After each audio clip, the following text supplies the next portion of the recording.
D'habitude, de nombreux Bruxellois se rendent chaque année à la côte belge le week-end du 15 août. Moi, je vais au stand. À Middelkerk, à la mer. À la côte.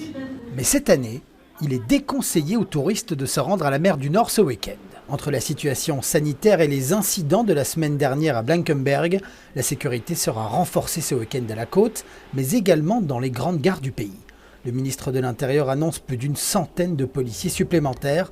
La SNCB a décidé de réduire son offre. Certains seront supprimés et d'autres seront limités dans leur parcours. Ça veut dire très concrètement qu'il y aura moins de trains et que donc nous conseillons vivement aux personnes qui souhaitent se rendre à la côte d'éviter de le faire ce week-end et si quand bien même ils souhaitent le faire, bien préparer leur voyage. Deuxième risque est qu'à un moment donné, au cours de la journée, il y ait une occupation trop importante dans l'une ou l'autre station balnéaire et qu'il y ait un risque de refoulement une fois à la gare d'arrivée. Maintenant, ça, c'est vraiment le rôle des autorités locales. Attention aux voyageurs d'un jour.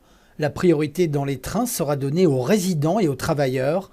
Sur place, chaque ville a fixé un quota maximum de touristes d'une journée. Ce sera par exemple 10 000 pour Ostende, où la zone de police est prête.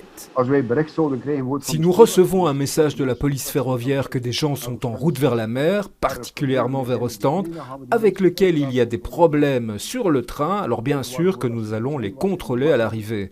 Regarder pourquoi ils sont là, ce qu'ils prévoient de faire et les prévenir qu'ils sont les bienvenus à la côte, mais qu'ils doivent se tenir aux règles, celles qui sont toujours d'application, mais maintenant aussi aux règles liées au coronavirus.